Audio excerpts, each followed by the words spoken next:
So, on that jolly note, if you could both introduce yourselves, and then if one of you takes the lead on telling us about Fortune Teller, that would be great. And then, if then we can go, Theresa and you, Ross. You know, your musical journey, how you got into music, blah blah blah, your influences and everything like that. Yeah. Okay. Theresa, you go first. Introduce yourself. Okay, are we ready? Yes, you're ready. Go. Hi. Hi, I'm Theresa. Did you want me to speak about the band first, Yes, or like how the band first? Okay. So I'm Theresa, and the Fortune Teller band kind of started from Ross gathering a bunch of musicians that he had met along the way, and just basically saying, "Do you want to start a power metal band?" So this was 2022, 23. Mm-hmm. I think it was 22. Anyway, I'm asking you how accurate this is. So yeah, okay. So yeah, we started writing with a guy called Ian Rocket. Fantastic musician. He's created some really fantastic tracks. And yeah, it just started from there. Ian would send a track across. I know Ross was doing some writing as well. And then I would just start writing some lyrics and some melodies to it. And yeah, the band just kind of started kickstarting from there. Ross, you knew Merrick. And then Merrick got David, and then we knew Tim, our drummer. Sort of came in last minute before the Savage Seas video shoot, actually. Because until then we didn't actually have a drummer. So he came in last minute and has stuck with it ever since. So yeah, it was mainly Ross just gathering a bunch of people that he knew or thought might actually want to be involved in this project. And that's how it was born. So it very much like a sort of just out of the blue. Or Ross, was this part of your plan? So what it's been in my mind for a little while. So I'll take you back. We'll wind it back to sort of like tail end of COVID. And I was looking to get a different project underway. I was playing for a death metal band called Ingested at the time. And it really kicked up momentum when we found a band called Brothers of Metal. We were self-driving that tour. And I was driving, and then someone was skipping through tracks on Spotify. And then we came across a song called, I think it's Power Snake by Brothers of Metal. And we were just like, this is amazing. Like, let's keep listening to this on repeat.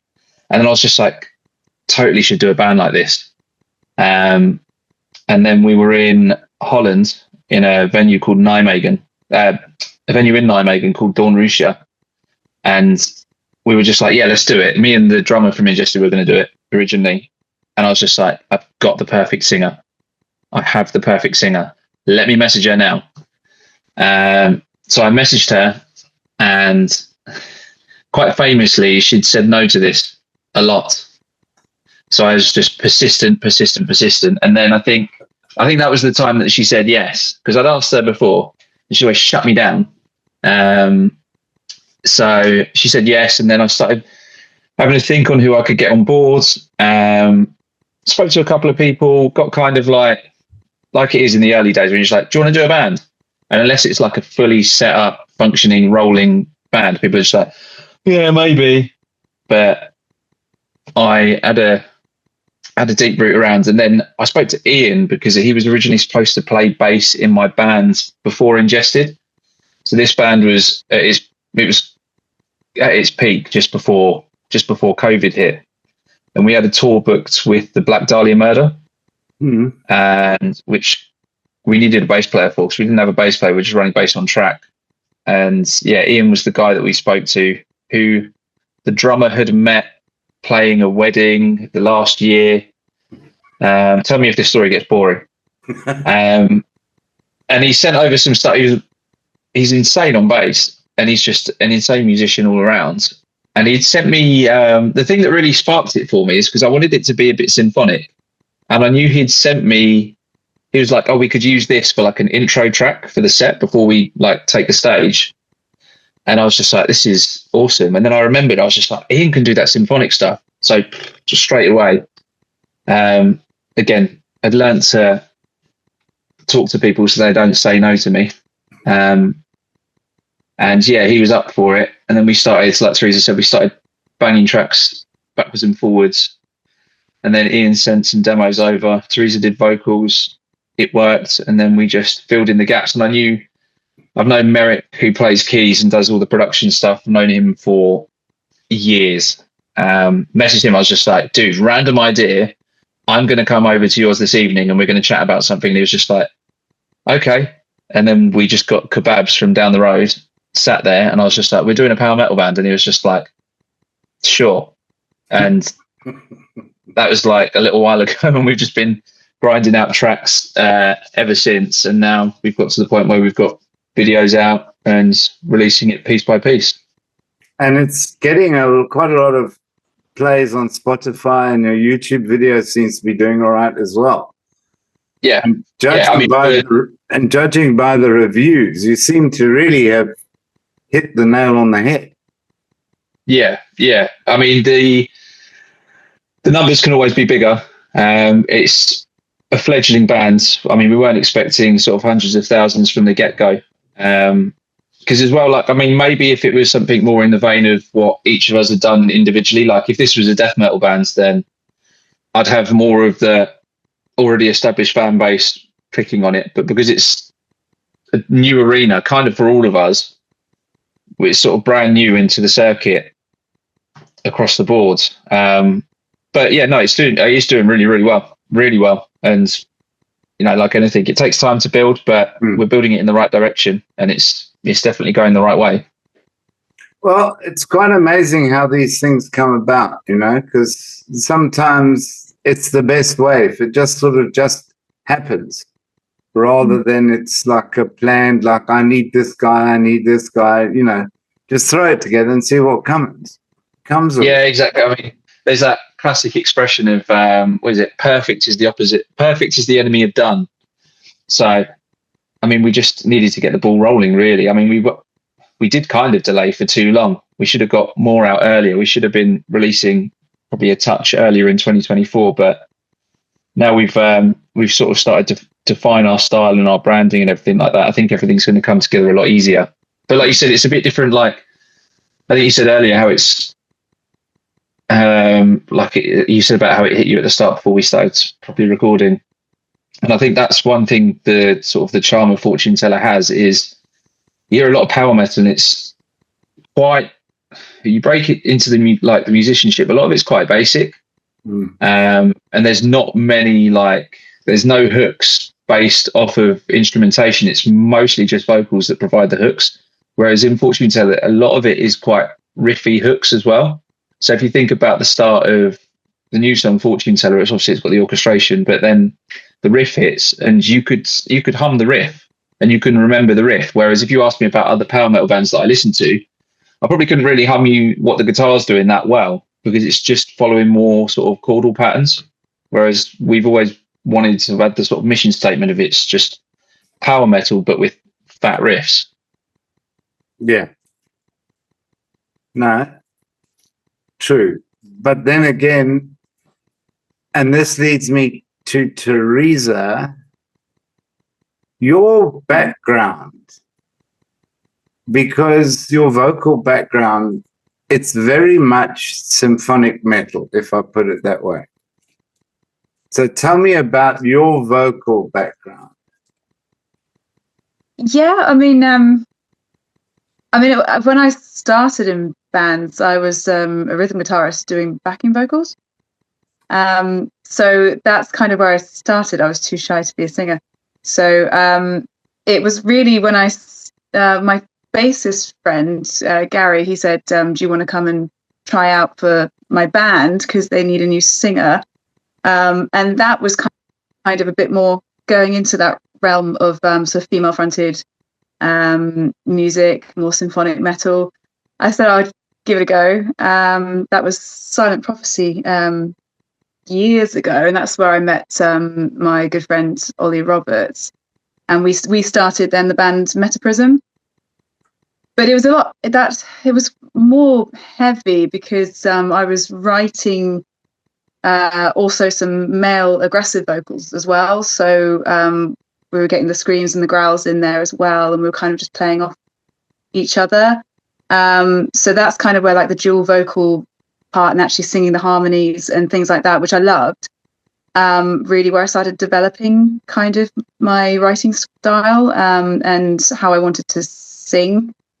So yeah, I sort of carried that on when Ross said about this band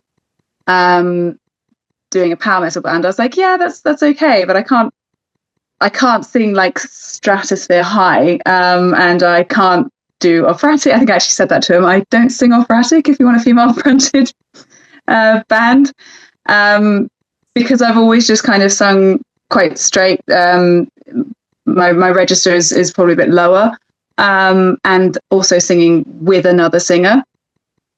So it's quite different for me to sing as the only front singer as without another person, because I've done Metaprism for 10 years, bouncing off another singer, singing in harmony, them having the screams and being able to write the screams as well is really good fun. So to not do this, I tried to kind of start writing in a few screams in some of the songs in Fortune Teller, but it just doesn't go. It doesn't really work. So I think we're just sticking with it a bit straighter. And yeah, it's just kind of developing still. I mean, we've written quite a few songs now, but you know, each one I'm writing something slightly different, or trying something new. So it is quite new for me, at least from such a long time of doing Metaprism, Silent Prophecy before that, and also just being a backing singer. It's quite new, and it's exciting for me because I get to just go wild, writing the melodies, writing the lyrics, and they basically just let me do whatever I want, which is great. They haven't said no yet. It's still time. But now, because the one thing, I mean, you've got this whole fortune teller type scene, and I know it's early days, but I couldn't help like going back and drawing a comparison with bands like Visions of Atlantis. Yeah, I mean they're fantastic. So, and is there any? Well, are there any plans or any thoughts about going to a dual singer format like Visions of Atlantis? Not currently. I mean, we do. I mean, Merrick does sing. He sings fantastically in his other bands as well. So he does sing certain parts, and there will be certain dual elements in some of the songs that are coming up. But whether or not to have another singer fully, I think it would probably change the dynamic, but I don't know. It's not to say that we're not open to it, but we do have Merrick and some of the other guys can sing as well, because we really just want to be able to kind of punch that live harmony sound when we perform, because it's something that I really, really love, is the vocal harmonies and building those and being able to do those live with another singer. So yeah. And what sort of I mean, you just went into a band and started singing. You had no formal training or anything like that, or what? No, I was like, I can't do this. I don't want to do this. But he was like, come on, try it. And I was like, okay. And in a very similar way to how we write now for Fortune Teller, they had music. The instrumental parts were written by the guitarists, Tony and Ollie, and they sent that to me and just said, do something with this. So I was like, okay. I mean, I'd loved singing since I was a child, but I was just so shy. It was cripplingly shy. I still am, but I could never stand at the front and sing, so I was always at the back, hiding behind my guitar, and just doing backing vocals, harmonies. So it was quite daunting for me. And this is going back 12 years, maybe.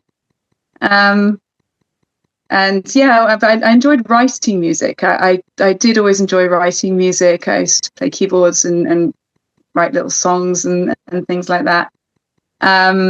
So I thought, well, I can write it at least, see if they like it, and see what happens. And they were like, yeah, that's great, come along. I was like, okay. It's all sort of so matter of fact. Oh, this sounds good. Let's put this on. I know. Yeah, go ahead, just do it. Just sing in front of all these people.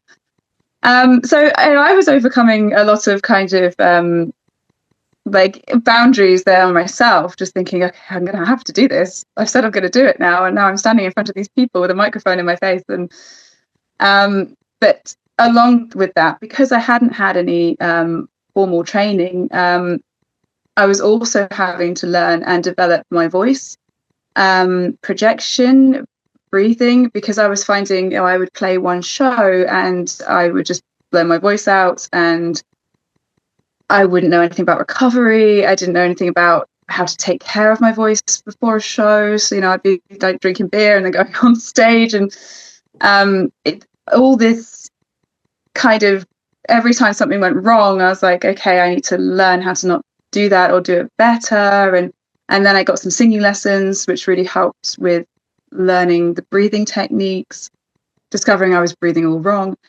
And then I thought, well, if I can develop that, then I can then develop the strength in my voice, which means I can write different things.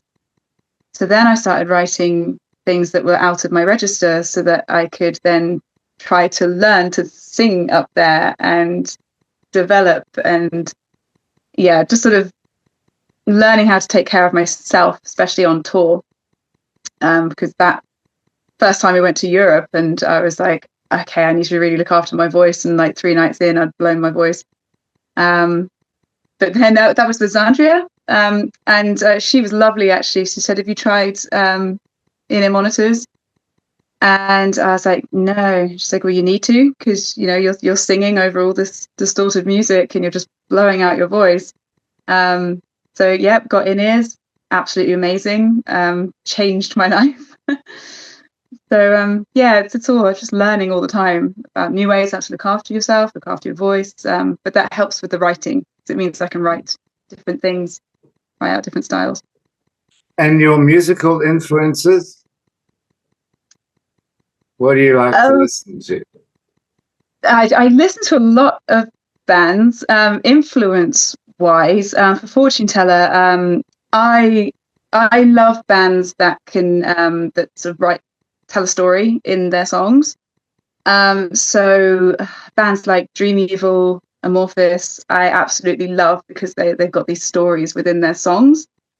But I also love like a real groovy kind of groovy riff. So In Flames, Symphony X, Soilwork, just something that you can really like headbang to as well. So there comes the leading question for Ross. If Theresa likes writing songs with themes, is the new Fortune Teller album going to be more like on a concept basis? Like no. A concept album? I've done that before. I've done it twice before, and it is hell on earth doing a concept album. I don't mind it, but we haven't really we wanted to get something out, and then just sitting on a concept like that would probably create more resistance to getting something out. And as well, like when we're in the fledgling stage and I'm trying to get everyone on board, just like, come this way, everyone, follow me. And like, who is this guy that keeps messaging me, and why is he saying this stuff? So I was just like, it was less sort of like specific, and I wanted to kind of push it out into the water and see if it sinks or swims. So there was no sort of guidance like that. There was little guidance in general, when I spoke to Ian for the first time, I was like, do you reckon you could just write a track to see if it's the sort of right vibe? And he came back and I was just like, yep, that's absolutely perfect. Another one like that, and yep, straight away. And then me and Ian, like, we messaged quite a lot, and we send each other silly video messages when we're at our respective computers writing. So it's just kind of just been like nice little romance between me and Ian, with that sort of stuff. So yeah, no concepts yet, but you know, next time round, next album potentially. You never know. I wouldn't say no to it, because when I've done it before, it's an accomplishment when you've managed to stick to one subject and one sort of boundary for the whole thing. But at the moment, it's just like songs. Here we are. This is the band. Russ, your musical background, we've heard about Ingest, but how did you get drawn into the music world? Okay. That's a good question, because it's been quite a while. So I started playing guitar when I was like 10, 11 at school with their terrible guitars they give you. And the reason I carried on with it is because I was looking around and like, everyone sucks and I'm actually all right. This might be a thing. So then because my grandfather he was a jazz pianist. And my other grandfather played bagpipes in the army, of all things. So jazz pianist, bagpipes, death metal. Don't know how I got there. So because there was such a high focus on like music education, with both grandparents just being like, you've got to play properly, you've got to learn properly. So I was constantly pushed into music lessons, not pushed into it, but education was quite important from with my mum, really. So yeah, I constantly had music lessons. I played in bands when I was at school, all sorts of, because that's when I was at the right age, was when metal somehow started to become cool again for the first time since like the 80s. Even though it was terrible metal, drop D, new metal, baggy jeans, that sort of vibe, I was well into it. And then I went deeper. So after I started listening to, like, my friend's dad was well into Metallica. He gave me a copy of And Justice for All, and I had the one solo, and I was just like, oh wow, this is it right here. And then obviously found Megadeth from that, and then learned all of that sort of stuff. And then I went to like sixth form college, which was supposed to be like America's equivalent of high school. And then it came to higher education. And after all these years of my parents saying, look, music lessons, after school, music lessons, music lessons, music lessons. And they were just like, right, it's time for university. What do you want to do? And I was just like, music. And they were just like, there's no point. You won't ever get a job. I was like, all right then. What was all those lessons about then? So I did it anyway, because of, parents don't know anything. So I got taught classical music at uni, and I was in bands, but I was not in the metal bands at uni. I was playing for like wedding bands and stuff like that. Finished uni, played in a bunch of different bands. I could literally fill the next 2 hours with bands that I've been in. Yeah. So, I mean, the most sort of successful bands that I've been in, I was in a death metal band called Abhorrent Decimation, which is where we did a concept album based off of Geoffrey Chaucer's The Pardoner's Tale. It's fantastic. Check it out. Then I finished up with Abhorrent, because of Abhorrent Decimation, they were half in, half out. A lot of the guys were just sort of like committed to the day job thing, and we'd struggled to get out on tours much because of people who'd be like, oh, I can't take any more holiday. And I was just like, well, I'm all in. So I quit my job, set up another band, and that band was called Viscera. Set up Viscera, wrote an album, got it straight out on Unique Leader Records, and the album kind of exploded, and it was the right timing, because I was just rolled the dice by quitting the job that I had, which was really good. So I remember when I quit my job, because I was just like, I need more time off to tour, and they were just like, you can't have it. I was just like, well, see you later then. And I rolled the dice, set up the band, got the band going, and the album did some real numbers early doors. And then we went on our first UK tour. We were Decapitated, and this was March 2020. If that time rings any bell, March 2020 was when the virus kicked right off.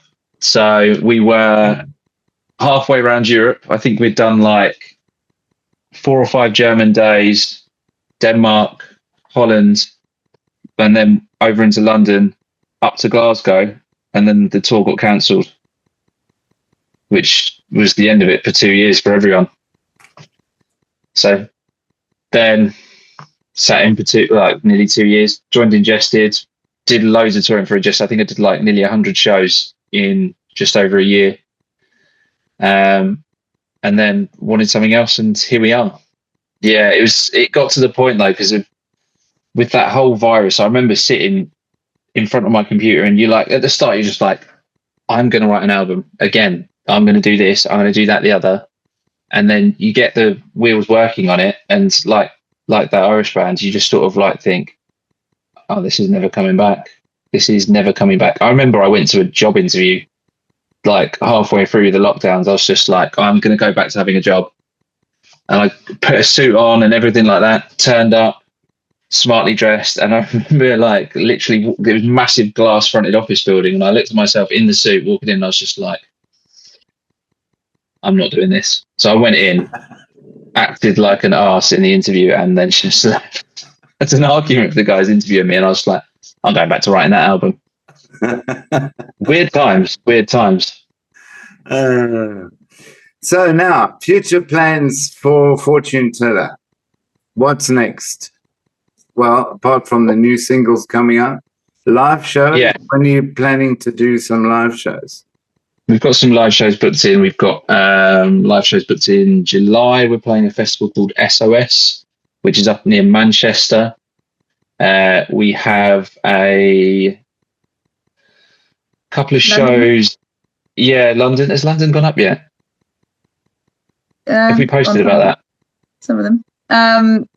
So yeah, we have London, and we've got Bournemouth on the 17th of May. SOS Festival, yes, that's the first weekend in July in Manchester. And Bloodstock Festival in August. Bloodstock.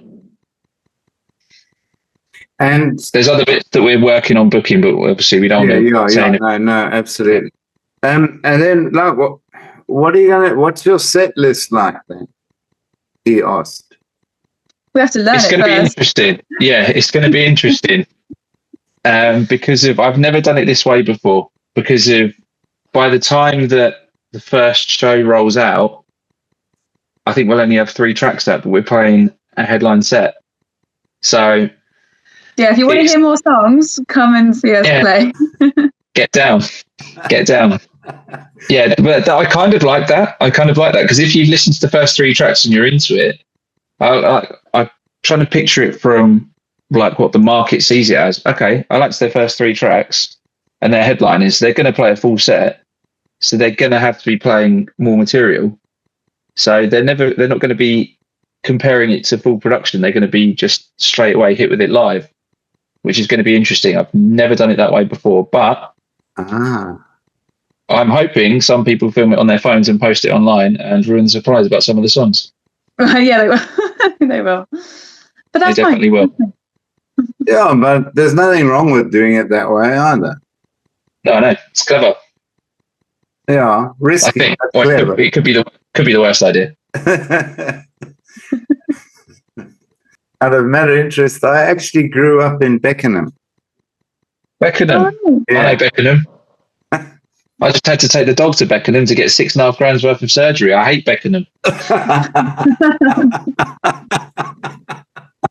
Enough's enough of this idle chatter, and speak soon. Thanks very much for your time. Yeah, see you later. Bye. Bye.